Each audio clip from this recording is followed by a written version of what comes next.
तो कैसे हो दोस्तों, आप सभी को राम राम और स्वागत करता हूं मैं एक और नए लेटेस्ट इंटरेस्टिंग वीडियो में पाई नेटवर्क से रिलेटेड, जहां पर मैं आप लोगों को बताने वाला हूं कि बाइनेंस लिस्टिंग की पॉसिबिलिटीज़ है 28 जून को, क्योंकि मार्केट में ये भी चल रहा है कि 28 जून को ये लोग जो है बाइनेंस पे लिस्ट करने वाले हैं।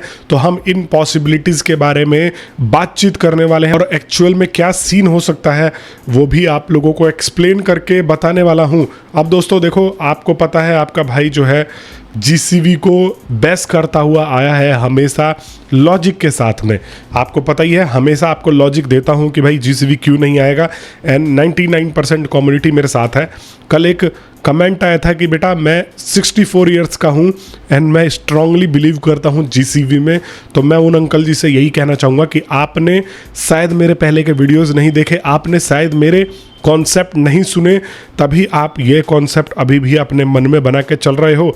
और मन में बनाने की बात, चलो एक बारी लोग से गलती हो जाती है, ये थी कि मैनेट में आने के बाद ये जीसीवी आ जाएगा। उससे पहले ही दिसंबर में चल रहा था, दिसंबर नवंबर से मतलब मोस्टली ये ज़्यादा बढ़ा था कि लोग जो है जीसीवी का प्रमोट करने लग गए थे। उसके बाद जो है मैनेट अपडेट हुआ और मैनेट में जब ये आया तो इसका रियल जो है प्राइस $2 के करीब में आया। और उससे पहले भी मेरे से बहुत सारे लोगों ने बोला था भाई तू यूट्यूब चैनल बंद करके चले जाओ, जीसीवी आ रहा है, ये आ रहा है, वो आ रहा है। मैंने बार बार बताया था कि ये झोला छाप लोगों के द्वारा प्रमोट किया जाता है, जो गवार है, जो अपने मन से कोई भी कॉन्सेप्ट बना लेते हैं। अगर यहां से जाने का रास्ता नहीं मिल रहा है ना, कि वो कहेंगे कि फिर इस दीवार में छेद करो, इस दीवार में छेद करो, इस दीवार में छेद करो, पर जाओगे इसी रास्ते से। समझ रहे हो, कहीं से भी वो अपना कॉन्सेप्ट उस चीज में घुसाने की कोशिश करते हैं। अब देखो, एक जो है यहाँ पर ज्ञानी का कमेंट आया है। बाकी नॉर्मली तो लोग लिखते रहते हैं आई डोंट केयर कि जीसीवी सपोर्ट, ये सपोर्ट, वो सपोर्ट, और मैं रह के जवाब भी देता हूँ। एक ज्ञानी भाई का कमेंट आया है और उस कमेंट पे कुछ लोगों ने लाइक भी किया है, तो थोड़ा सा उस कमेंट की वैल्यू लोगों की नज़र में ये जो है बढ़ भी जाती है। तो इसलिए मैं आपको अब इस कमेंट को पढ़ के बताता हूँ। देखो, ये कमेंट किया है प्रभात कुमार नाम के एक यूज़र ने। सुन, नेक्स्ट वीडियो बना लेना, मेरी इस बात को अपने वीडियो में लेकर, और 28 जून इंपॉर्टेंट डेट है जब तक पाई की वैल्यू पंप नहीं करेगी, क्योंकि डोमेन में मिनिमम बिड 10 पाई की है। अगर पाई का प्राइस पंप किया तो लोग डोमेन बाई ना करके वो सेल कर देंगे। हैं? ठीक है, आगे पढ़ो। इसलिए कोर टीम खुद पाई का प्राइस लो रख रही है। ओके 28 जून के बाद सारा कॉइन वापस इकोसिस्टम में होगा। 28 जून के बाद सारा कॉइन वापस इकोसिस्टम में होगा, मतलब 40 करोड़ यहाँ पर एक्सचेंजेस पे है, वो सारा का सारा कॉइन ये अब इकोसिस्टम में डाल देगा। कॉन्ट्रैक्ट और स्मार्ट कॉन्ट्रैक्ट भी एक्टिवेट हो जाएंगे और जीसीवी इकोसिस्टम में स्टेबिलिटी के साथ आएगा। और एक लिमिटेशन लग जाएगा कि पाई वॉलेट में फियाट में कन्वर्ट करने की क्वांटिटी में गुड लक। मतलब कह रहा है कि यहाँ पर एक लिमिट लग जाएगा कि हम फियाट में एक लिमिट के साथ ही उसको कन्वर्ट कर सकते हैं। चलो अब थोड़ा सा समझते हैं। बहुत सारे लोगों को अभी भी, जो थोड़े से गवार टाइप के लोग हैं, उनको अभी भी ये चीज़ें समझ में नहीं आई होंगी कि ये कहना क्या चाहता है। समझ रहे हो, ये बहुत इंटेलिजेंट कमेंट है। आपको मैं आपको मैं समझाने की कोशिश करता हूँ। सबसे पहले तो भाई देखो, इस भाई ने बोला है कि देखो पाई का जो डोमेन का बिड है वो मिनिमम $10 है। अगर प्राइस बढ़ता है तो लोग सेल कर देंगे। सबसे पहले सेल तो कर देंगे, पर उससे पहले परचेज भी तो करना पड़ेगा। इसलिए कोर टीम ने ये खुद प्राइस डाउन किया हुआ है। जिस भी क्रिप्टो में कोर टीम या एक डिसेंट्रलाइज्ड क्रिप्टो में अगर ये प्राइस डाउन और अप अगर किसी एक कंपनी के हाथ में हो तो वो क्रिप्टो ट्रस्टेड ही नहीं है। तो तेरे कहने का मतलब क्या है कि कोर टीम इसको मैनेज कर रही है और कोर टीम ही प्राइस को घटा बढ़ा रही है। तो उस हिसाब से तो पाई नेटवर्क वैसे भी ट्रस्टेड नहीं है। समझ रहे हो, क्योंकि कल को मान लो आपने परचेज कर लिया और कोर टीम अपने बेनिफिट के लिए यहाँ पर फिर प्राइस घटा देगी, तो ऐसा है ही नहीं। इस भाई ने, मैं बोलता रहा हूँ, ये वो वाले अनएजुकेटेड लोग हैं जो कहीं से भी कुछ भी लाके बस जीसीवी तक पहुँचना है इनको, चाहे कोई कॉन्सेप्ट मैच होना हो। सबसे पहले अगर कोई डोमेन बाई कर रहा है तो अगर प्राइस बढ़ेगा तो वो सेल कर देगा, तो इसका मतलब कभी भी पाई कोर टीम अपने प्राइस को बढ़ना ही नहीं देना चाहिए। 28 जून के बाद सारा कॉइन इकोसिस्टम में वापस चले जाएगा। कैसे चले जाएगा भाई?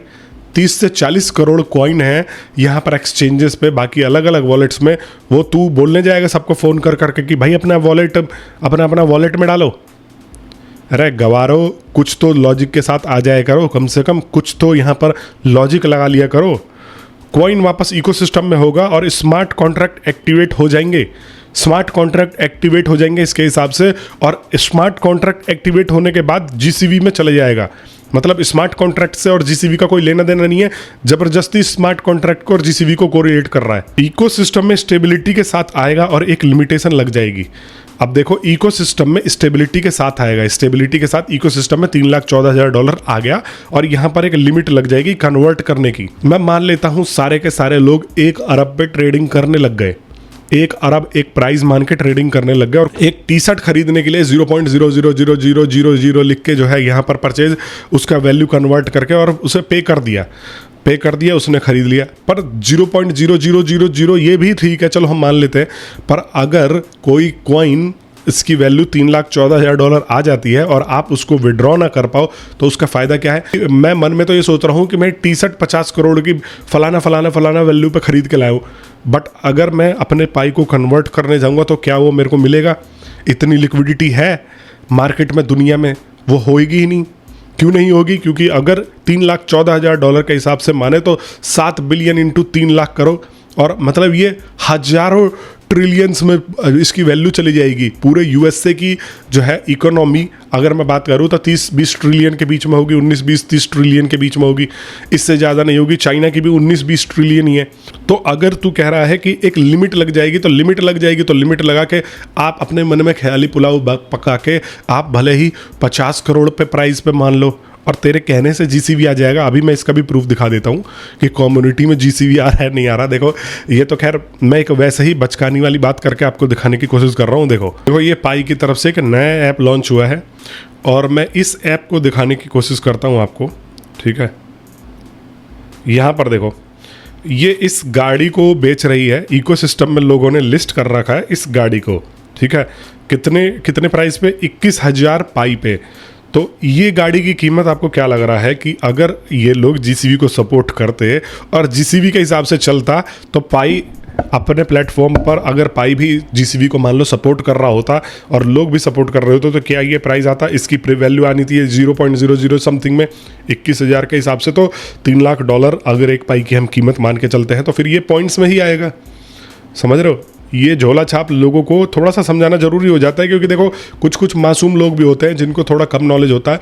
तो मैं उन लोगों से आग्रह करना चाह रहा हूँ कि जो लोग अंधा होकर जीसीवी सपोर्ट लिख देते हो, ऐसा कुछ भी नहीं है। तो टोटल कहने का मतलब ये है कि भाई थोड़ा सा नॉलेज रखो और इन चीजों में फंसना छोड़ दो। एज पर सेबी रिपोर्ट हर ट्रेडर ने सालाना करीब 26,000 रुपए हर साल ट्रांजैक्शन कॉस्ट पे किया है, जिसमें से 51% ब्रोकरेज और 20% एक्सचेंज फीस शामिल है। और शायद यही रीजन है कि लोग प्रॉफिटेबल नहीं हो पा रहे। जब मैं इन सारी प्रॉब्लम्स का सॉल्यूशन ढूंढ रहा था तो मेरे को एक प्लेटफॉर्म मिला जिसका नाम है TradeX Live, जो कि 0 ब्रोकरेज और 500x मार्जिन के साथ ट्रेड करने का दिल खोल के मौका देता है। जब से एक्सचेंजेस ने F&O में लॉट साइज बढ़ा दी है, तब से छोटे इन्वेस्टर्स के लिए ट्रेडिंग करना मुश्किल हो गया है। लेकिन TradeX Live पर आप फ्रैक्शनल लॉट साइजेस में भी ट्रेड कर सकते हैं एज पर your capital. 24/7 fund deposit and withdrawal की सुविधा इसके ऊपर अवेलेबल है। आप NSE, MCX, forex, crypto, US stock और कमोडिटी सब में ट्रेड कर सकते हैं। इस प्लेटफॉर्म को नवाजुद्दीन सिद्दीकी और रणदीप हुड्डा जैसे सेलिब्रिटीज भी इंडोर्स करते हैं। तो देर किस बात की, जाओ और अभी TradeX ज्वाइन करो, मैंने लिंक डिस्क्रिप्शन में दे दिया है। दोस्तों मैं बात कर रहा हूं बाइनेंस लिस्टिंग की, तो मैं आपसे क्लियरली बताना चाहूंगा कि बाइनेंस ने कई बार हिंट भी दिया है। अभी रिसेंटली में भी बाइनेंस ने हिंट दिया है और उससे पहले भी बाइनेंस ने पूरी वोटिंग करवाई थी और वो वोटिंग का जो है अभी कुछ दिन पहले ही क्लोज किया गया है पूरा का पूरा सिस्टम। तो यहाँ पर देखो पॉसिबिलिटीज तो है कि बाइनेंस इसको रिकॉग्नाइज कर रहा है। ऐसा नहीं है कि यहाँ पर बाइनेंस पाई नेटवर्क को भी पहचान ही नहीं रहा है या पाई नेटवर्क को वैल्यू ही नहीं दिया। इसने पहले भी पास्ट में वोटिंग करवाई है। इन्होंने थोड़ा बहुत जो है कुछ जवाब मांगा होगा पाई नेटवर्क की टीम से, क्योंकि देखो बाइनेंस थोड़ी सी थोड़ा बड़ा प्लेटफॉर्म हो जाता है यहाँ पर, और बाइनेंस वाले सब चीज़ क्लियर करके चलते हैं। रेगुलेटरी से आपका क्या टचअप है, पाई नेटवर्क वालों का, वो हर चीज़ जो है इन्होंने जवाब मांगा होगा और इस वजह से अभी तक यहाँ पर इसकी लिस्टिंग नहीं हो पाई है। लेकिन आप लोगों ने खुद देखा है कि अभी रिसेंटली में ही बाइनेंस ने पोस्ट के द्वारा भी अपना लोगो लगाया था और उस लोगो में जूम करते थे तो यहाँ पर पाई दिखता था। तो दैट इज़ बिकॉज अब आप लोगों में से बहुत सारे लोगों ने बोला था कि ये टॉन्ट मार रहे थे। देखो, बाइनेंस अगर $1 बिलियन की कंपनी है तो ये भी हमारी पाई भी $1 बिलियन की यहाँ पर कंपनी है। भले ही पाई कोर टीम निकम्मी है, they are not doing their work. वही बात है, ये अपनी चीज़ों को अपडेट नहीं कर रहे हैं, इस वजह से थोड़ा सा प्राइस डाउन है। यूटिलिटी में ये लोग थोड़ा सा सीरियस हो जाएंगे तो यहाँ पर चीज़ें जो है वो बहुत इंप्रूव हो जाएंगी और बाइनेंस की लिस्टिंग डेफिनेटली पॉसिबल है, बट एनी टाइम सून ये मैं कह नहीं सकता हूँ, क्योंकि काफ़ी सारे लोग क्लेम कर रहे हो कि 28 जून को यहाँ पर बाइनेंस की लिस्टिंग हो सकती है। लेकिन आई डोंट थिंक, क्योंकि देखो फरवरी में नहीं हुई, मार्च में नहीं हुई, अप्रैल में नहीं हुई। पहले ये था कि भाई ये जो है बाइनेंस पे ही लिस्ट होके आएगा। अब जून की बारी है तो मुझे नहीं लग रहा है कि जून में ये डायरेक्ट इतने बड़े एक्सचेंज के साथ जो है यहाँ पर लिस्टिंग पे जाएंगे। पहले मेरे हिसाब से छोटे मोटे आप एक्सचेंजेस देखोगे, ये धीरे धीरे पाई को लिस्ट करना स्टार्ट करेंगे। अब कैरेकेन ने परपेचुअल फ्यूचर्स में इसको जो है लिस्ट कर रखा है। इसके बाद हम स्पॉट भी देखेंगे, अगर सब चीज़ सही रहा तो फिर HTX है, फिर कॉइन बेस है। लेकिन कुछ कहा नहीं जा सकता कि क्या पता डायरेक्ट बाइनेंस बेस ही लॉन्च हो जाए। यहाँ पर बाइनेंस स्पॉट पे भी ये आ सकता है। बाकी देखते हैं 1-2 महीने के अंदर या मोस्टली ठंड से पहले पहले यहाँ पर बाइनेंस की लिस्टिंग हमें देखने को मिले। अगर और कोई अपडेट आती है तो आप लोगों को मेरे वीडियोस के थ्रू इसकी तो जानकारी मिल ही जाएगी। अगर आपके मन में फिर भी कोई सवाल है, कोई सुझाव है तो कमेंट बॉक्स में ज़रूर दे देना। अगर आप लोगों ने मेरे टेलीग्राम ग्रुप को अभी तक ज्वाइन नहीं किया है, मैंने लिंक डिस्क्रिप्शन में दे दिया है, तो जाके फटाफट ज्वाइन कर लेना। मैं मिलता हूँ आप सभी लोगों से नेक्स्ट वीडियो में, तब तक के लिए आप सभी लोगों का बहुत बहुत धन्यवाद।